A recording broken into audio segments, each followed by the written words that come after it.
Glória a Deus. Efésios, capítulo 1, do verso 1 ao verso de número 6. Paulo, apóstolo de Jesus Cristo, pela vontade de Deus, aos santos que estão em Éfeso e fiéis em Cristo Jesus, a vós graça e paz da parte de Deus nosso Pai e do Senhor Jesus Cristo.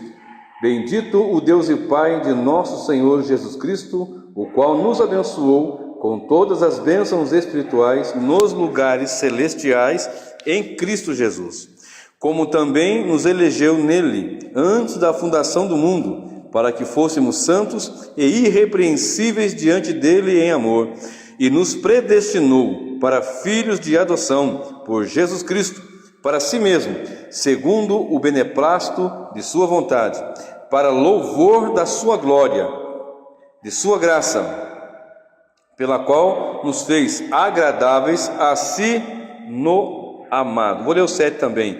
Em quem temos a redenção pelo seu sangue, a remissão das ofensas, segundo as riquezas da sua graça. Amém, meus irmãos? Conforme nós havíamos combinado, seguindo na série das doutrinas da graça, as doutrinas da graça, com este que nós chamamos de o segundo ponto. O primeiro nós tratamos sobre a depravação total, na quinta passada, e acordamos de que nas demais quintas-feiras, até fechar, estaremos falando sobre as doutrinas da graça. De maneira que hoje nós entramos nessa segunda mensagem, que tem como título Eleição Incondicional. Eleição incondicional. E quando falamos de doutrina da graça, nós tocamos em assuntos profundos, assuntos que realmente são relevantes e que precisam ser ensinados da maneira que todos vão entender, da forma mais simples, mais compreensível possível. E eu creio e claro, acredito e conto com a ajuda do Espírito Santo para nos fazer entender. Porque na verdade existe muita confusão na mente das pessoas com relação a essas doutrinas, uns até, se você pesquisar na internet mesmo, você vai ver tanta gente falando mal, outros falando bem, outros falando coisas que são totalmente avessas ao que de fato é, ao que de fato se apresenta. E quando nós aprendemos doutrina, nós temos firmeza para dar razão da nossa fé aos que nos perguntam. Quando nós entendermos as doutrinas, e quando entendemos doutrina, melhor dizendo, nós temos maior firmeza para a nossa vida de batalha pela causa do Evangelho. Quando nós falamos de doutrinas da graça, algumas pessoas falam assim: bom, então você é calvinista. É evidente que os seguidores de João Calvino, eles elaboraram a partir dos remonstrantes, que eu vou falar em outra ocasião, remonstrância, o período da remonstrância e tal, os 5 pontos do arminianismo. Em contrapartida, os seguidores de Calvino, chamados de calvinistas, que na verdade, se você puxar, eu falei na semana passada sobre Agostinho, então ele já tinha ali um entendimento do que seria. Aí foi elaborar esses 5 pontos, que em outra ocasião, lembra que eu falei que eu não ia fazer nos moldes acadêmicos, e seria um estudo mais claro e objetivo para entendermos. Então são os 5 pontos, que o primeiro deles é a depravação total. O segundo, eleição incondicional, que vamos tratar hoje, expiação limitada, graça irresistível e perseverança dos santos. Creio que na medida que nós vamos estudando, não só nessa série, mas no decorrer de nossa vida, porque somos uma igreja que entende e aplica e prega essas mensagens, vamos amadurecendo, e à medida que vamos amadurecendo, compreendendo, temos base para aprofundarmos mais. Amém, meus irmãos? Então, a eleição incondicional, ela tem, às vezes, no ouvido dos incautos e dos que não compreenderam por qualquer motivo, às vezes até por uma resistência pessoal, soa muitas vezes de uma forma negativa. Mas eu quero chegar ao fim desse estudo, ou melhor, desse tópico, que eu espero concluir hoje. Se eu não conseguir, eu concluo na semana que vem. Mas eu quero que, ao término desta ministração, desse tópico pelo menos, como nos demais outros, você consiga entender o que Deus realmente quer falar na sua palavra. A partir do versículo 3, eu li o verso 1, 2, mas a partir do verso 3, nós temos aqui uma palavra muito forte do apóstolo Paulo para a igreja em Éfeso, dizendo a seguinte frase, ou a seguinte fala: bendito o Deus e Pai de nosso Senhor Jesus Cristo, o qual nos abençoou com todas as bênçãos espirituais nos lugares celestiais em Cristo Jesus. Ele está dizendo aqui que já nos abençoou, tempo presente, está acontecendo isso agora, nos abençoou em Cristo Jesus, nos lugares celestiais, com todo tipo de bênção. Nós já somos abençoados pelo Senhor, Então muitas vezes as pessoas buscam estar numa reunião, num culto, com a intenção errada de ir buscar uma bênção. Não há problema algum em você ir pedir uma oração para um socorro, uma porta de emprego, uma família, marido, casamento, a vida, enfim, não há problema nisso. Mas muitas vezes as intenções são essas, não aquelas de adorar a Deus, quando Deus já em Cristo nos abençoou lá na cruz do Calvário. Então nós temos que centralizar a cruz em nossa vida, em nosso cristianismo. Haja visto que nos últimos tempos se prega um evangelho sem Cristo, se prega um cristianismo sem Jesus, um evangelho descentralizado da cruz, onde não se fala da cruz, não se fala da morte vicária de Cristo, as coisas tomam rumos outros que não deveriam tomar por se tratar de igreja do Senhor. Agora, já somos abençoados com as bênçãos celestiais, com todas as bênçãos espirituais nos lugares celestiais em Cristo, como também nos elegeu nele. Queridos, guarda isso na sua cabeça, põe isso no seu coração. Deus nos elegeu nele. Quem? Jesus, correto? Lembra da semana passada que eu falei, gente, nós todos somos pecadores e destituídos estamos da glória de Deus. Eu deixei claro que Deus é irado contra o pecador e contra o pecado. Nós passamos aqui um período estudando e tratando sobre isso e vimos ali quão terrivelmente o pecado atingiu a humanidade. A queda de Adão foi tão tenebrosa, tão terrível, que a queda foi muito terrível, profundamente o ser humano foi atingido pelo pecado. Mas você observa que Deus, eu disse e vou repetir, e outras vezes mais repetirei, quando nós entendermos e começarmos a buscar entender a soberania do Senhor e entender que Deus é soberano, nós colocarmos todo o nosso conhecimento, teologia e doutrina com esta visão, Deus é soberano, as coisas ficam mais fáceis. Observe o versículo 4: como também nos elegeu nele antes da fundação do mundo. Paulo está falando de quem aqui? Da igreja, correto? Aí alguém faz uma pergunta para mim, peraí, então Deus elege a igreja ou elege indivíduos? Porque aqui essa palavra é plural. Como também nos elegeu nele antes da fundação do mundo, para que fôssemos santos e irrepreensíveis diante dele em amor, e nos predestinou para filhos de adoção por Jesus Cristo, para si mesmo, segundo o beneplácito da sua vontade. Vamos pegar aqui, vamos por parte. A eleição, ela é antes da fundação. Observe o versículo 4. Como nos elegeu nele antes da fundação do mundo. Logo, se é antes da fundação do mundo, antes que alguém imaginasse, pensasse, conjecturasse, formasse, tivesse ideologias, ideias, doutrinas, etc., no seu plano eterno, propósito eterno, e melhor do que isso, decreto eterno, Deus já tinha, segundo o texto, nos eleito. Como nos elegeu em Cristo, antes da fundação do mundo. Então, a primeira coisa que nós temos que aprender aqui, ou entre elas todas, já estou falando, que nós somos eleitos desde antes da fundação do mundo, em Cristo.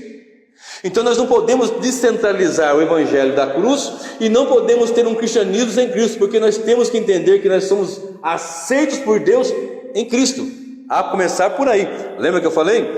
Não há nenhum que busque a Deus, Romanos 3, não há quem busque a Deus, não há um justo sequer, todos se extraviaram, etc, etc, etc, e quando nós olhamos para isso, meu Deus, não há um justo, não há quem busque a Deus, como é que nós somos a igreja então? Aí está a grande chave da misericórdia de Deus, aí está o peso da graça e da misericórdia do Senhor, Porque se não há um justo, nem há um sequer, não há quem busque a Deus, todos se extraviaram, ninguém se preocupa com Deus, viramos as costas para o Senhor. Então como é que o homem é igreja? Como é que o homem cultua? Como é que o homem vai servir a Deus?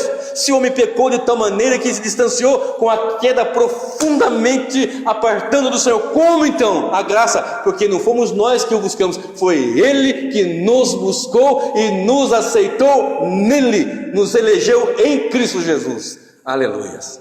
E isso aqui é fundamental. Isso aqui é para nós glorificarmos e exaltarmos a Deus. E ninguém pode de forma alguma ser soberbo ou arrogante e bater no peito: eu sou eleito. Ou você é, porque Ele, antes da fundação, o quis. Assim Deus planejou, assim Deus propôs, assim Deus fez. Aleluia.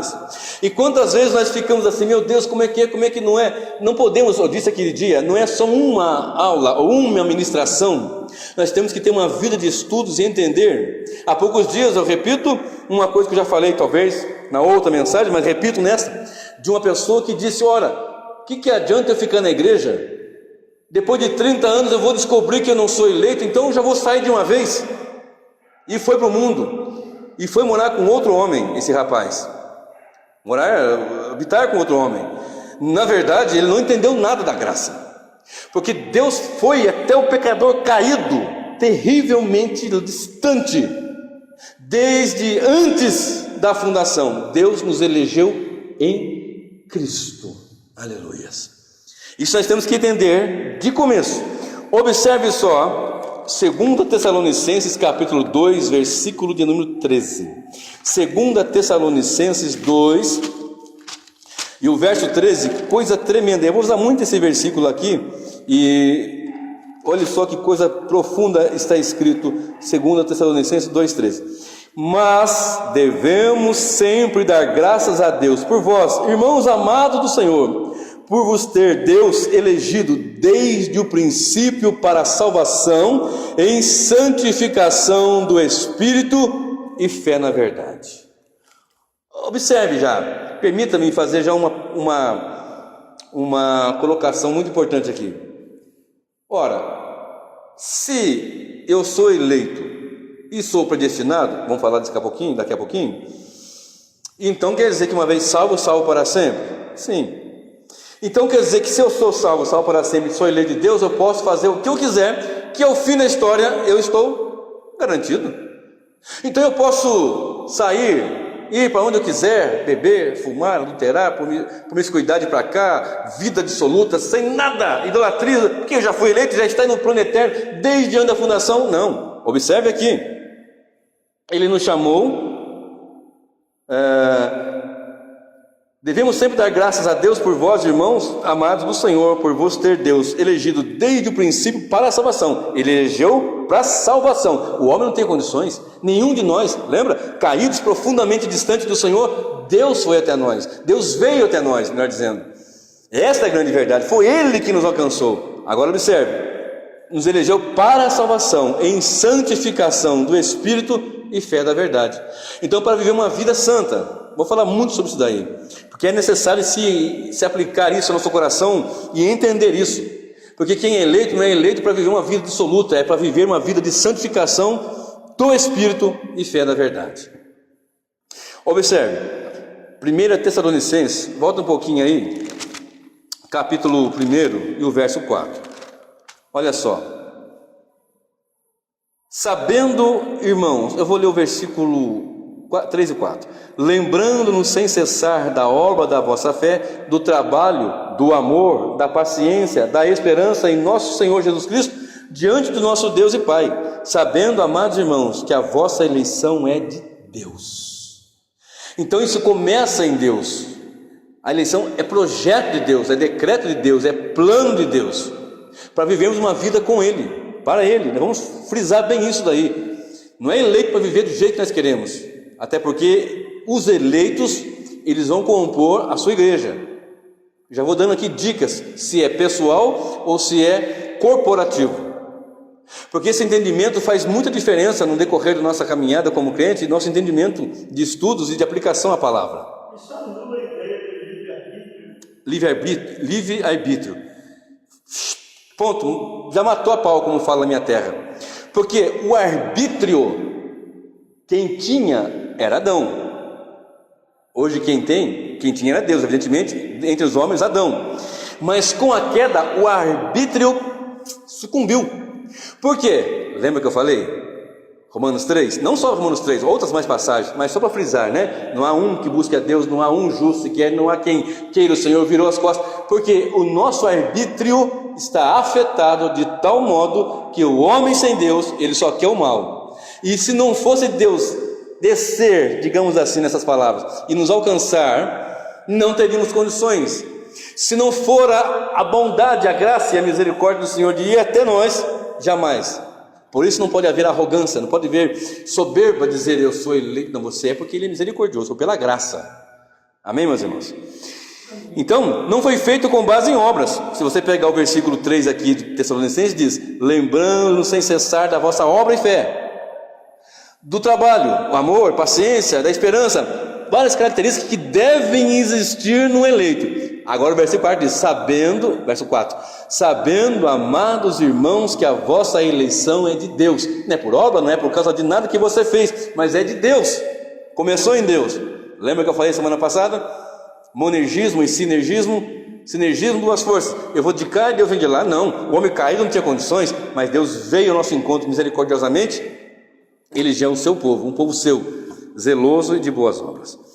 Não é por mérito do homem, absolutamente, não há mérito do homem para a salvação. Superabundou a graça. E não há como às vezes a pessoa falar assim: não, peraí, eu fui a Deus. Não, você não foi a Deus, porque morto não vai a lugar nenhum. Não é morto em ofensa e pecado? Nós estamos aqui tentando não, né? Vamos apresentar aqui a solução para o pecado. Porque o homem sem Deus não vai buscar. O homem morto não tem fé. O homem morto não tem desejo de servir a Deus. O homem morto não tem livre-arbítrio. O homem morto, como é que vai fazer? Aí Deus vem e alcança aos perdidos pecadores. Pastor, é justo, às vezes eu conversando com a prática, eu fico assim falando com ela. Existiam situações que nós, em Jesus Cristo, lá no mundo, fomos livres de situações que a gente hoje entende como se nós já pertencêssemos a Jesus. Porque eu me lembro das festividades, das procissões, a Ilha Aparecida do Norte, Porto das Casas. Eu vi minha mãe, aquela família, tudo quanto era. Eu olhava assim, não tem sentido. Eu não tinha conhecimento. Não tem sentido? Não é estranho? Por exemplo, há pessoas que andam, vivem nisso a vida toda, morrem nisso e há prazer nisso, inclusive outras coisas mais terríveis e tenebrosas. No entanto, por que lá dentro aquele negócio, aquela sensação? Você se lembra quando você ouviu o Evangelho pela primeira vez? Quando é criança que nasce num lar que a mãe prega ali é uma coisa, mas mesmo ali ele vai ter um dia que o Evangelho vai falar com ele, a palavra vai cortá-lo. E eu me lembro da primeira vez que eu ouvi o Evangelho, da primeira vez eu nunca mais deixei de acreditar que era, porque nós somos eleitos desde a fundação, aliás, desde antes da fundação, era plano lá, nos tempos eternos. Amém? Vocês estão entendendo isso? A escolha foi feita em Cristo, nele. Isso daqui é fundamental. Repito, é fundamental. Como é que nós somos eleitos? Pelas obras? Não. Ah, porque fala bem? Não. Porque é rico? Não. Porque trabalha muito? Não. Porque é bom? Não. Porque é amoroso? Não. Porque é bom pai, bom vizinho, bom marido, bom patrão, bom empregado? Bom? Não. Somos eleitos nele, em Cristo Jesus. Perfeitamente. Há um critério em Deus que não nos é revelado. Está entendendo? Há um critério. Como é que Deus elege uns e outros não? Nós vamos chegar a falar isso aí daqui a pouquinho. Mas observe, um texto que eu semana passada devo ter falado, mas sempre estou citando, é Efésios 4 e o verso 32. Efésios 4, que diz assim: antes sede uns para com os outros benignos, misericordiosos, perdoando-vos uns aos outros, como também Deus vos perdoou em Cristo. Então, os méritos de Cristo, nele, eleitos e pelos méritos de Cristo, Deus nos perdoou. Ora, não há um que busque a Deus, mas em Cristo Ele nos perdoou. Ah, mas não há quem busque a Deus, todos extraviaram. Como é que vai fazer agora, morto em ofensa e pecado? Cristo veio morrer em nosso lugar. Agora, ainda do ladinho aí, Efésios 5:2. E andai em amor, como também Cristo nos amou e se entregou a si mesmo por nós em oferta e sacrifício a Deus em cheiro suave. Espera aí, precisava de um sacrifício a Deus para aplacar a ira do Senhor. Lembra que eu falei? Deus aí tem ira contra o pecado do pecador. Lembra a semana passada, a mensagem passada? Como é que vai aplacar a ira de um Deus santo? Tu és tão puro de olhos, como é que ia fazer? E Cristo se ofereceu como um cheiro suave, uma oferta perfeita, Cordeiro de Deus, que tira o pecado do mundo, oferta perfeita, sem mácula, sem mancha, sem a queda, sem a influência do pecado, uma oferta perfeita. Você quer aprender o Evangelho hoje? Me perdoe se eu estou sendo prepotente, não é essa a intenção, nem arrogante, longe de mim isso. Eu só quero falar uma coisa que eu aprendi e nunca mais esqueci. Poucas palavras você fala todo o Evangelho para um pecador, duro de falar, duro de ouvir, duro de aceitar, mas é a pura verdade. Que verdade? O que é o Evangelho? Se você não ouviu isso, você nunca ouviu o Evangelho.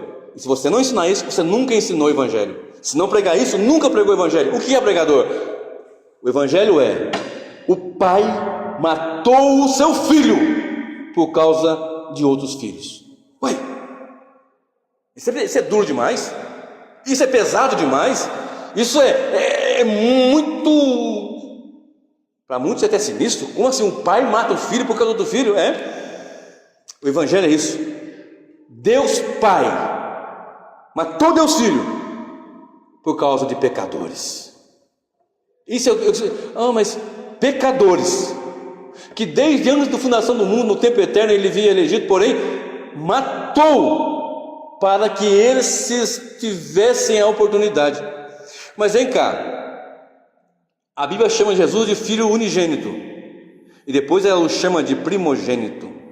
Porque o unigênito é o unigênito do Pai, mas depois que ele morre na cruz do Calvário e compra, porque está escrito lá em João capítulo 1, a partir do versículo 11, veio para o que era seu, os eleitos, mas os seus, os judeus, não o receberam, mas a todos quanto recebeu, deu-lhes poder de serem feitos filhos de Deus. Ou seja, é unigênito ou é primogênito? Ele era unigênito, agora ele é primogênito, porque não é só ele mais filho, todos aqueles que o sangue comprou são filhos de Deus. Agora deixa eu dizer uma coisa: o pai matou o filho para que demais outros tivessem vida, mas ressuscitou também o Filho, ressuscitando nós todos, que somos eleitos do Senhor, das trevas, da morte, do pecado, do engano, da mentira, pelos méritos de Cristo na cruz do Calvário. Não a parte o Evangelho da cruz, não a parte o Evangelho que traz mérito para Cristo e glória para Deus, porque se tirar isso, não é Evangelho, não é Evangelho. A Bíblia nos ensina em Gálatas capítulo 1, a partir do versículo 6, que se alguém ensinar um outro evangelho, ainda que um anjo do céu pregar um outro evangelho, ainda que o apóstolo Paulo, ainda que seja maldito, anátema.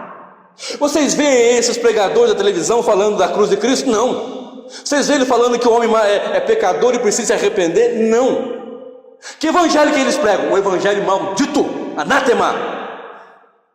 Porque o evangelho que não tributa honra e glória para Deus, que só fala que, como é que você está, irmão? Eu estou rico hoje, eu tinha uma empresa, agora tenho 4, eu tinha um carro importado, agora tenho 5, agora minha renda. Não é problema em ser rico, isso também é dom de Deus, não há problema nisso, mas o evangelho não é isso. O evangelho é saber que nós éramos terríveis pecadores, perdidos pecadores, sem condição, sem vida, sem esperança, sem expectativa, mas Deus matou seu Filho unigênito para que ele fosse o primogênito dentre os mortos. Bendito seja o nome do Senhor, que nos comprou pelo seu sangue precioso. Evangelho é isso, é duro de ouvir, mas é isso, é isso.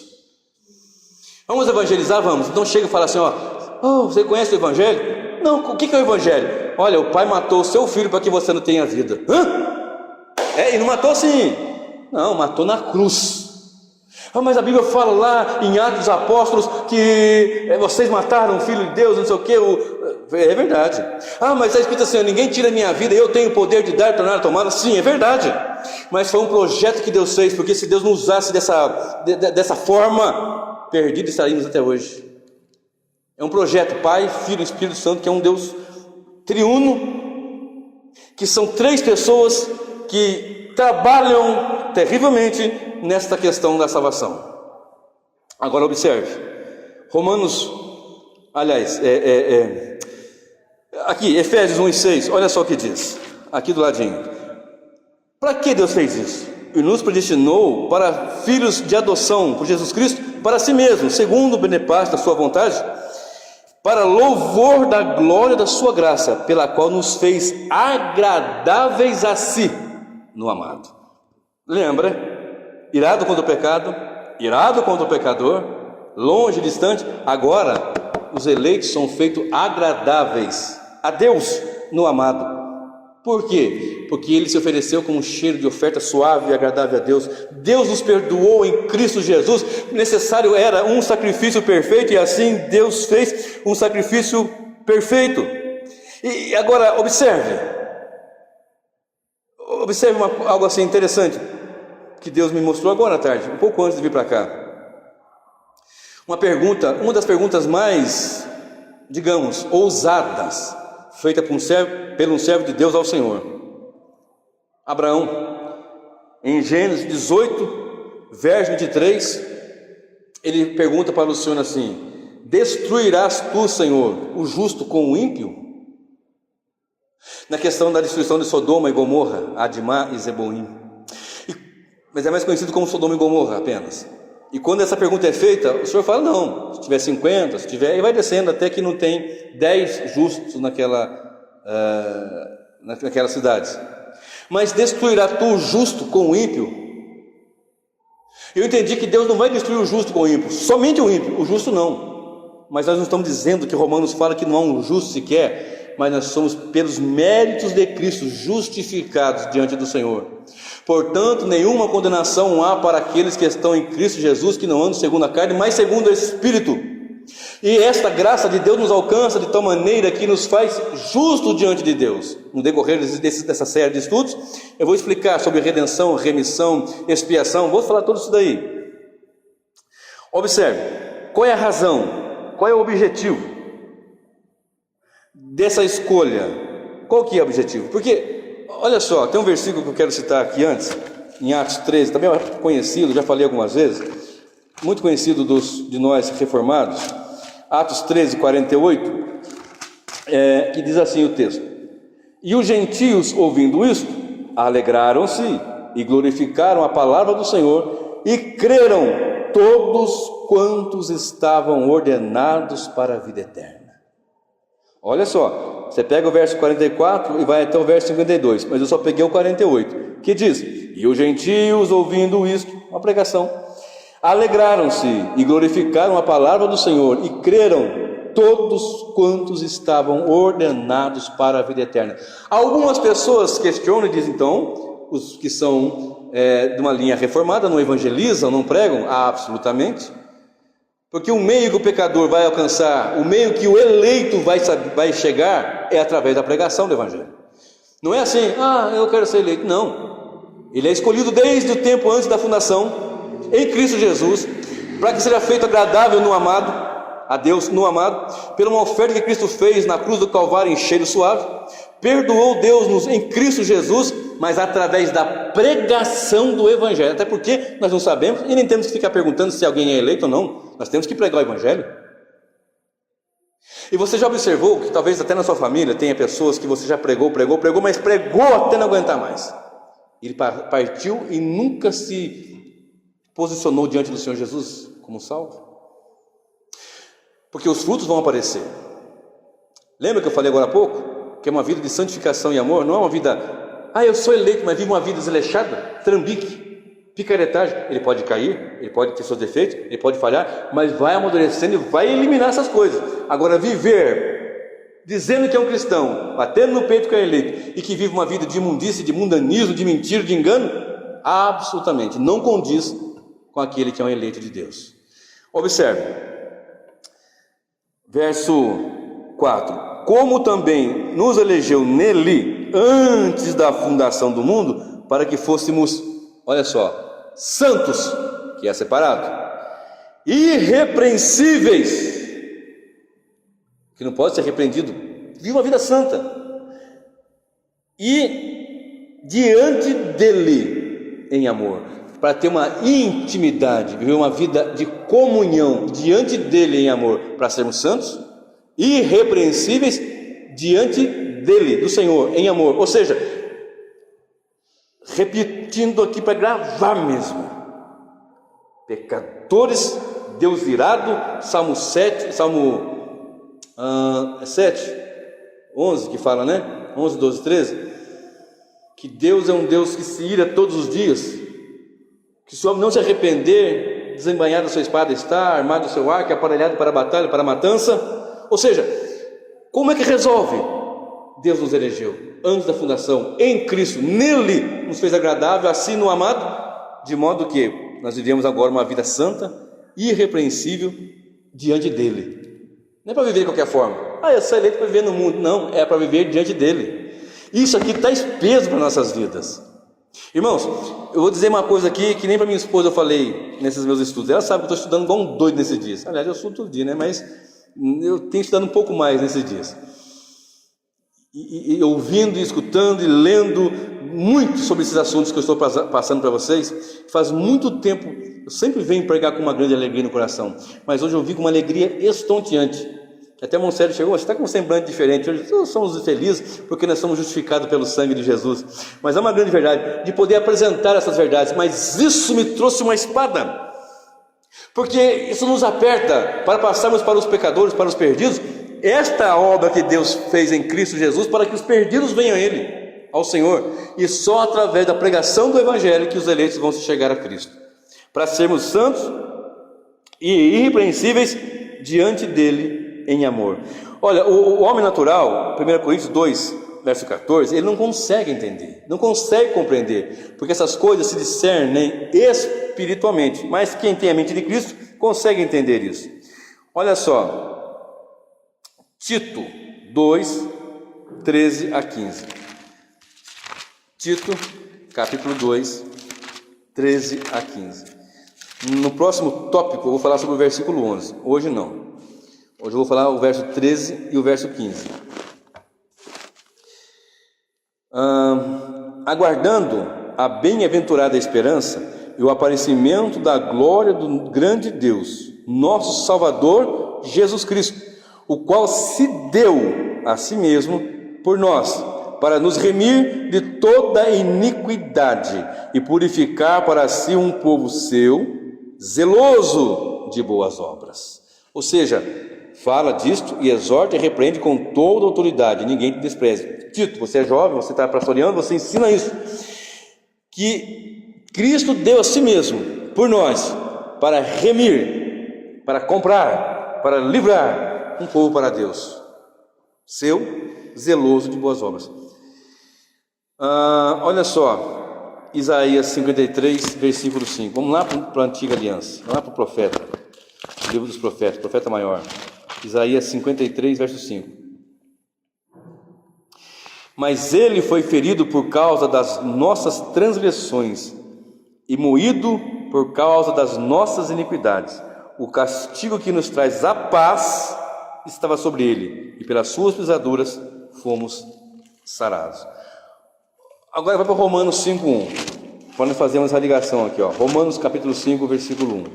Guarda isso, o castigo que nos traz a paz estava sobre ele. Olha só Romanos 5, verso 1. Tendo sido, pois, justificados pela fé, temos paz com Deus por nosso Senhor Jesus Cristo. O castigo que me dá paz diante de Deus, em Cristo Jesus na cruz do Calvário, ocorreu isso.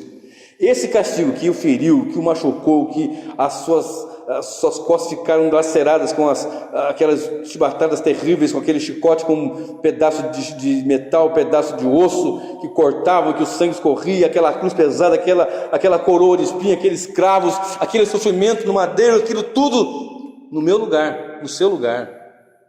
Isso é morte vicária. O que é vicária? Substitutiva. Ele substituiu. Olha para cá um pouquinho. Ele substituiu a mim. Era eu que tinha que estar lá, era você que devia estar lá, mas ele substituiu. Eleição incondicional. Por quê? Porque não há nada em mim, nada em você que dê condições para sermos salvos. Tudo começa, desenvolve e encerra em Deus. Olha só, queridos, eu tenho uma série, muitos versículos aqui. Mas volta comigo lá para Gênesis. A pergunta de Abraão: destruirá tu o justo com o ímpio? Não vou fazer isso, absolutamente. Tanto que ele justificou pela obra de Cristo. Temos paz com Deus, sendo justificado por Cristo. O seu povo ele justificou. Justificar, eu vou falar isso aqui mais na outra mensagem, mas justificação é mais do que perdão. Eu vou explicar isso depois, mas eu quero que já vá ouvindo isso, ó. Justificação é mais que perdão. Como assim? Nós vamos entender na medida que formos aprofundando em nossos estudos. Observe só, Colossenses, capítulo 1. Colossenses, capítulo 1, verso 9. Olha só o que diz. Por esta razão, nós também, desde o dia que o ouvimos, não cessamos de orar por vós e de pedir que sejam cheios do conhecimento da sua vontade, em toda a sabedoria e inteligência espiritual, para que possais andar dignamente diante do Senhor, agradando-lhe em tudo, frutificando em toda boa obra, crescendo no conhecimento de Deus, fortalecidos em todo o poder segundo a força da sua glória, em toda paciência e longanimidade com gozo, dando graças ao Pai que nos fez idôneos para participar da herança do santo na luz. Fez como? Em Cristo, o qual nos tirou da potestade das trevas e nos transportou para o reino do Filho do seu amor. Morto em ofensa e pecado, tirou-nos das potestades das trevas e nos transportou para o reino do Filho do seu amor, em quem temos a redenção pelo seu sangue, a saber, a remissão dos pecados, o qual é a imagem do Deus invisível, o primogênito de toda a criação, porque nele foram criadas todas as coisas que há no céu, na terra, visíveis e invisíveis, sejam tronos, sejam dominações, sejam principados, sejam potestades, tudo foi criado por ele e para ele. E ele é antes de todas as coisas, e todas as coisas subsistem por ele. E ele é a cabeça do corpo, da igreja, e o princípio e o primogênito dentre os mortos, para que em tudo tenha preeminência, porque foi do agrado do Pai que toda a plenitude nele habitasse, e que havendo por ele feito a paz, pelo sangue da cruz, aleluia, por meio dele reconciliasse consigo mesmo todas as coisas, tanto as que estão na terra quanto as que estão nos céus. A vós também, que no outro tempo éreis estranhos e inimigos no entendimento pelas vossas obras, mas agora, contudo, vos reconciliou no corpo da sua carne pela morte, para perante ele vos apresentar santos e irrepreensíveis e inculpáveis, porque a culpa foi paga lá no madeiro. Cristo na cruz do Calvário pagou, aleluia.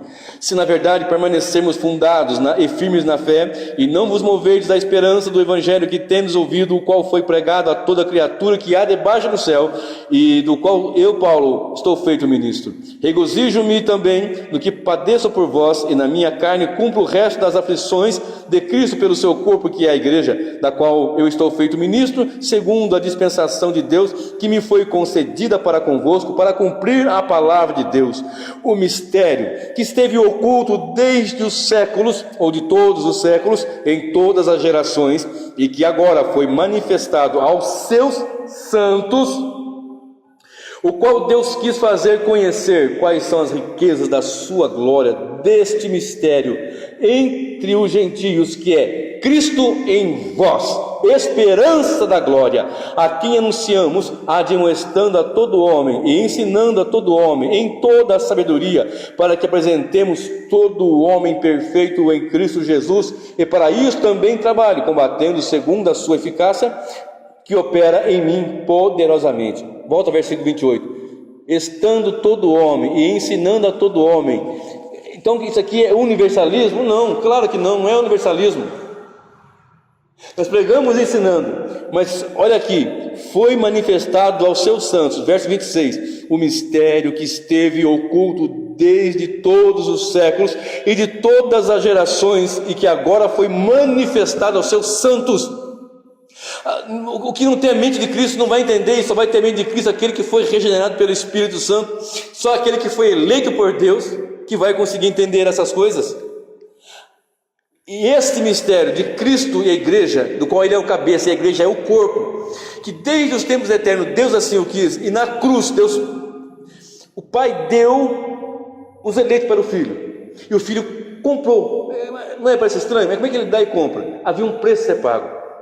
Como nós falamos aqui, irmão Célio tem o costume de dizer que não é de graça, foi um preço muito alto, é pela graça, é diferente de ser de graça, pela graça.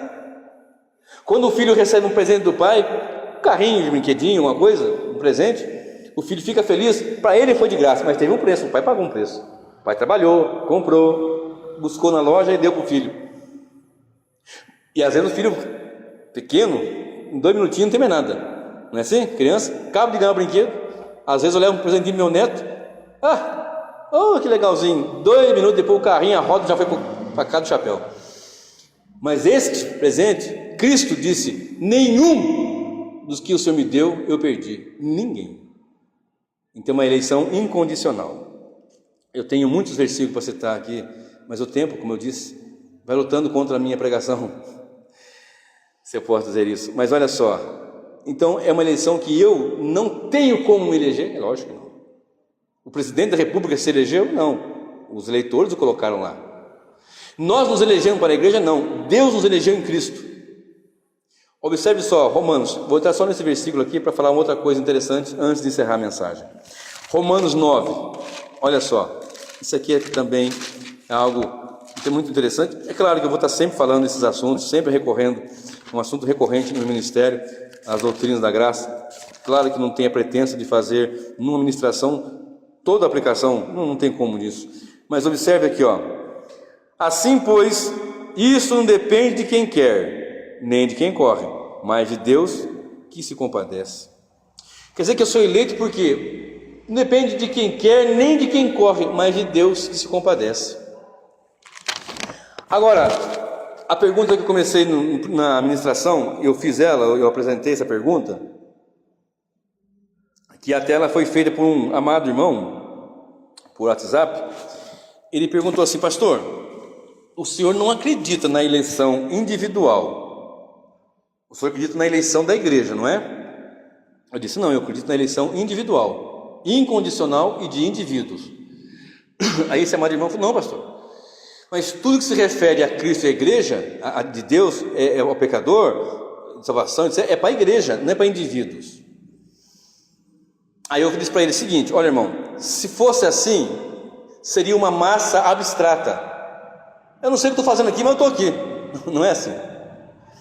Como é que começa a igreja? Não começa com pessoas, com elementos, com indivíduos? A salvação não é individual? Então a eleição é de indivíduos que vão ser chamados. Então não é o corporativismo?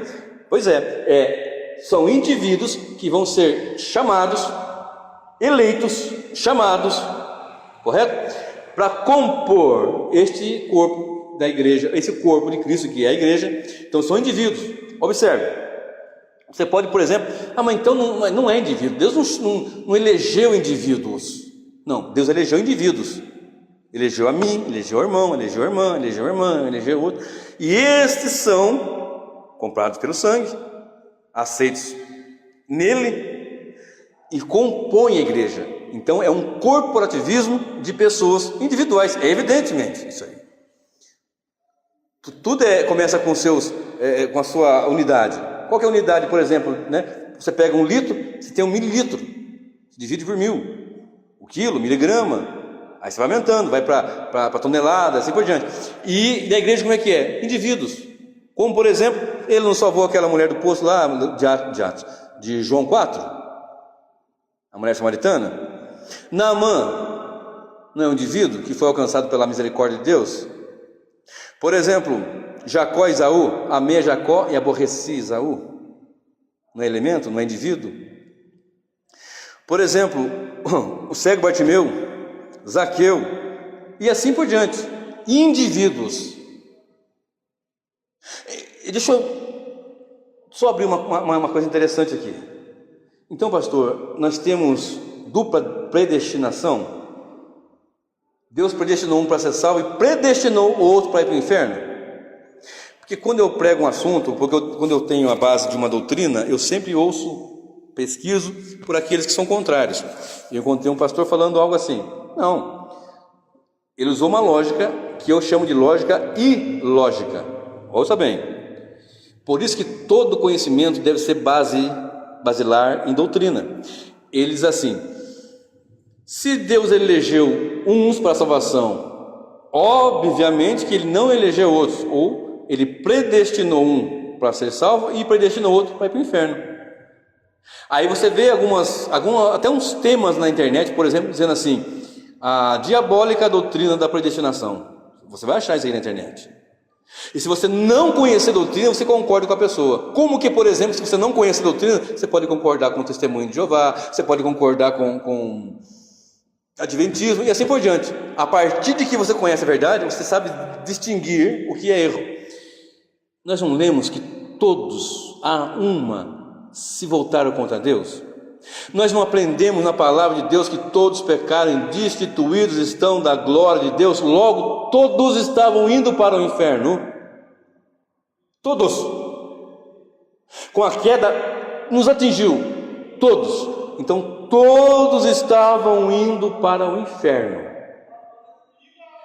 E Deus, dentre esses, elegeu, predestinou um povo. Qual é o critério que Deus usa? Não sabemos. Na eternidade, se Ele quiser, nos revela. Amém? Mas o certo é: amei a Jacó e odiei a Esaú. Eu vou falar mais isso aqui em outras mensagens mais para frente. Hoje eu quero me deter em outras coisas aqui. Então estavam todos indo para o inferno. Ele separou o seu povo. Um povo ali, que desde a fundação ele elegeu. Pronto, acabou, pronto. Aí eu lhe pergunto: mas isso não é justo? Peraí. Deixa eu lhe perguntar uma coisa aqui. Todos vão para o inferno? Não. Todos vão para o céu? Não. Ué, então como é que eu explico isso? Deus é soberano? Vai lá um pouquinho, aqui mesmo em Romanos 9. Vamos um pouquinho aqui. Deixa eu pegar aqui então, verso 11 de Romanos 9. Porque não tendo eles ainda nascido, nem tendo feito bem ou mal, para que o propósito de Deus, segundo a eleição, ficasse firme, não por causa das obras, mas por aquele que chama. Propósito segundo a eleição, não por causa das obras, mas por causa daquele que chama. Foi-lhe dito a ela: o maior servirá ao menor. Lê depois antes dos versículos todos. Como está escrito: amei a Jacó e odiei a Esaú. Que diremos, pois? Que há injustiça da parte de Deus? De maneira nenhuma, Paulo diz. Pois diz a Moisés: compadecer-me-ei de quem me compadecer, e terei misericórdia de quem eu tiver misericórdia.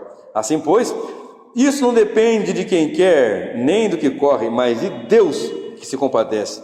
Porque diz a Escritura a Faraó: para isso mesmo te levantei, para em ti mostrar o meu poder, e para que o meu nome seja anunciado em toda a terra. Logo, pois, compadece-se de quem quer e endurece a quem quer. Dir-me-ás então: por que se queixa ele ainda, porquanto que tem resistido à sua vontade?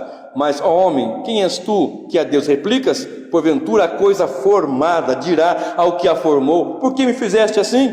Ou não tem o oleiro poder sobre o barro, para da mesma massa fazer um vaso para a honra e outro para a desonra? E que direi se Deus, querendo mostrar a sua ira e dar a conhecer o seu poder, suportou com muita paciência os vasos da ira, preparados para a perdição? Preparados para a perdição, para que também desse a conhecer as riquezas da sua glória nos vasos de misericórdia, que para a glória já dantes preparou. Os quais somos nós? Quem? A igreja, os eleitos, a quem também chamou, não só dentre os judeus, mas também dentre os gentios. Forte, não é forte? É pesado, eu concordo com vocês, eu concordo com aqueles que discordam disso. Mas diremos que Deus é injusto? Eu vou dizer que Deus é soberano. O oleiro não tem poder para fazer da mesma massa vaso para a honra e vaso para a desonra, vaso para a ira e vaso para a sua glória. Ele é Deus.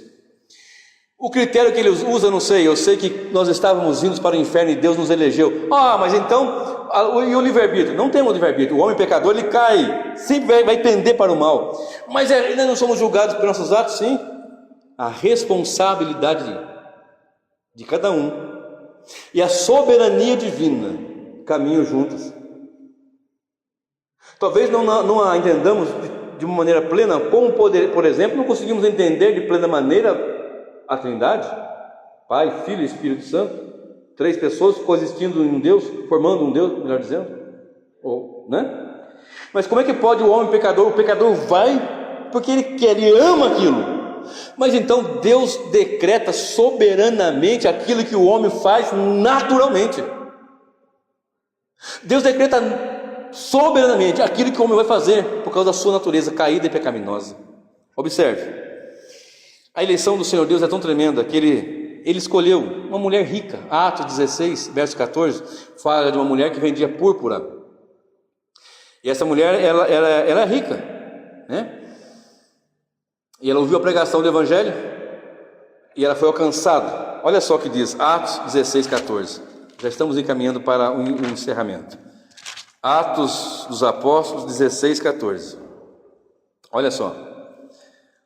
E uma certa mulher chamada Lídia, vendedora de púrpura da cidade de Tiatira, e que servia a Deus, nos ouvia, e o Senhor lhe abriu o coração para que estivesse atenta ao que Paulo dizia. Peraí, por que eu falei que ela é rica? Porque só ia vender púrpura quem tinha condições, recursos. Vamos lá. E o Senhor lhe abriu o coração para que estivesse atenta ao que Paulo dizia. E depois que foi batizada, ela e a sua casa, nos rogou dizendo: se haveis julgado que eu seja fiel ao Senhor, entrai em minha casa e ficai ali. E nos constrangeu a isso. Foi alcançada pela graça. Observe, o carcereiro de Filipos, Atos 16, você conhece a passagem, né? Que Paulo e Silas na prisão, por volta da meia-noite, começou a orar ao Senhor e abriu lá toda a cadeia. Ninguém fugiu, imagina isso. Aí ele chegou, queria se matar, e Paulo falou: não faça isso, está todo mundo aqui, crê no Senhor Jesus Cristo, será salvo tu e a tua casa. Também parece que é universalismo, também parece que é transmissão de poder. Não, a transmissão do poder é do Evangelho. Se você prega o Evangelho, você transmite poder, porque o Evangelho não é poder. Crê no Senhor Jesus Cristo, tu e a tua casa será salvo, se tu creres, não é você e por causa de você. Por causa de você pode pregar, mas se ele não se arrepender, nada feito. Agora observe, o que é um carcereiro? Um funcionário público, digamos assim. Agora, Atos 16 fala de uma menina que ela tinha um espírito de pitonisa, de adivinha, e ela era escrava 2 vezes. Ela era escrava de homens que comercializavam através das suas adivinhações, faziam comércio com ela, e ela era escrava de Satanás, no pecado, no engano, na mentira, e os demônios, os espíritos malignos a usavam de alguma forma, davam lucro para os seus senhores.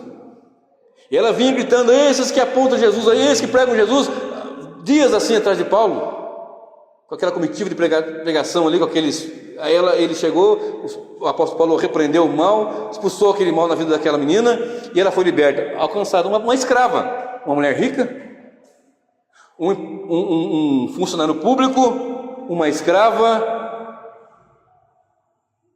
Aí onde eu quero chegar com isso? Observe, Deus faz o que quer com os seus vasos. Nós já tivemos aqui várias passagens. Se você olhar para João 6,44, ninguém vem ao Filho se o Pai não trouxer. Se olharmos para demais outros textos, tem um monte de versículo aqui, mas eu vou citar para você procurar em casa depois. João 6,44, João 6,65, Romanos 2,4, Atos 11,18, Atos 5,31, 2 Timóteo 2,25. Nós somos capazes de nos arrepender. Olha só. 2 Tessalonicenses 2,13. Mas devemos sempre dar graças a Deus por vós, irmãos amados do Senhor, por vos ter Deus elegido desde o princípio para a salvação, em santificação do Espírito e fé na verdade. Já citamos aqui. Tito 1, verso 1. Paulo, servo de Deus e apóstolo de Jesus Cristo, segundo a fé dos eleitos de Deus e o conhecimento da verdade, que é segundo a piedade. Então os eleitos são de Deus. Deus elegeu. Nós somos incapazes. Deus é que abre o nosso entendimento para o arrependimento, arrependei-vos e crede no Evangelho. O homem se arrepende como se ele está morto. O Espírito Santo age. Eu estou dizendo, Deus começa, Deus desenvolve, Deus conclui a salvação em nossas vidas. Observe. Eu estava até pouco dizendo com a minha esposa, né? Eu não quero ficar aqui citando, eu considero de verdade, de fato, muito importante a história, o contexto histórico. Alguém que não tem história, não pensa na história, não analisa a história, ele vai errar porque não observou a história. Ele não vai aprender porque não observou a história. Nós temos aqui, para falar em outra ocasião, não esta, sobre o sínodo de Dort, concílio de Trento, concílio de Niceia, outros tantos mais, onde foram se elaborando algumas coisas e doutrinas, etc. Então, o que nós concluímos aqui, para nossa simplicidade, eleição incondicional, porque Deus nos escolheu sem algum mérito em nós. Não éramos santos, mas não éramos santos. Eu escolhi fulano porque ele era muito santo. Não. Como também nos elegeu nele antes da fundação para que fôssemos santos, Atos 1 e 4. E olha só, 2 Timóteo 2,19, olha que coisa tremenda que está aqui em 2 Timóteo 2,19. Todavia o fundamento de Deus fica firme, tendo este selo: o Senhor conhece o que são seus. E qualquer que profere o nome de Cristo aparta-se da iniquidade. Ou seja, Deus conhece que são seus, Ele coloca um selo, e os que são de Deus vão se apartar da iniquidade. Os eleitos não vão ter prazer na iniquidade. Se alguém disser assim, eu sou eleito, mas vive na imundícia, no pecado, em pecados ocultos, tenebrosos, coisas terríveis, falhar e pecar, porque nós temos uma natureza, nós estamos nesse corpo do pecado, é uma coisa. Porque ainda não fomos ainda glorificados. No plano de Deus, sim, já estamos. Tem uma frase entre nós, os reformados, que diz assim: sim, mas não ainda. Somos salvos, sim, mas não ainda estamos na eternidade com Cristo, naquela glória. Mas já, no plano de Deus, sim. Eu vou falar isso mais à frente em Romanos 8, 28 a seguir. Mas não agora, hoje não vai dar. Então não fomos salvos porque nós éramos santos, mas para sermos santos. Pecadores terríveis, mas a Bíblia nos fala em Romanos 8 que Deus prova o seu amor para conosco, que Deus morreu, o Senhor Jesus por nós morreu, sendo nós ainda pecadores. Lembra que eu falei? Não tinha como, todo mundo caído, voltando as costas para Deus, mas Deus prova o seu amor. Não foi pelas obras, Efésios 2, 8 a 9, que o Monsenhor agora há pouco falou. Pela graça sois salvos por meio da fé, isso não vem de vós, é dom de Deus, não vem das obras, para que ninguém se glorie. Tudo é de Cristo, para o louvor da glória de Deus. Nós não éramos obedientes, absolutamente não éramos obedientes, mas somos chamados para sermos obedientes. 1 Pedro capítulo 1 e o verso 2. Eleitos para uma vida de intimidade, relacionamento com o Senhor. Efésios 1 e 4. Já falei agora há pouco, santos e irrepreensíveis diante dele. Escolheu-nos para ele. Não nos predestinou para viver no pecado, no mundanismo, mas para andarmos nele. Apocalipse 13, verso 8, que o Cordeiro foi morto desde a fundação. Ou seja, nós temos de Deus uma eleição individual, incondicional, pelos méritos de Cristo na cruz do Calvário. Eu lhe convido a ler em casa com bastante calma Isaías 53, todinho, e você vai ver ali que o castigo que nos traz a paz estava sobre ele. Ele nos chamou porque éramos santos, mas a despeito de sermos uma pessoa caída, morta em ofensa e pecado, lá na eternidade, antes da fundação do mundo, Deus nos elegeu, eleitos segundo o seu querer, a sua vontade. Alguém diz, mas é segundo a presciência. Deus previu, presciência é você saber de antemão. Deus previu quem ia aceitar Jesus como seu Salvador e, portanto, prevendo, ele então chama de eleito. Alguns dizem isso. Daí não seria presciência, no caso, não seria predestinação, não seria eleição, seria pré-constatação. Mas Deus, segundo a palavra dele, nos elegeu desde os tempos eternos, para sermos santos e irrepreensíveis diante dele em amor. Ele elegeu indivíduos para fazer parte do corporativismo, do corpo da sua igreja. Efésios capítulo 1, verso 4, verso 5 e verso 6. Como também nos elegeu nele, antes da fundação do mundo, para que fôssemos santos e irrepreensíveis diante dele em amor, e nos predestinou para filhos de adoção por Jesus Cristo, para si mesmo, segundo o beneplácito da sua vontade, para louvor da sua glória, de sua graça, pela qual nos fez agradáveis a si no amado. Que Deus, o Senhor, nos conserve com esse entendimento, proclamando o seu evangelho, dando honra e glórias a Deus.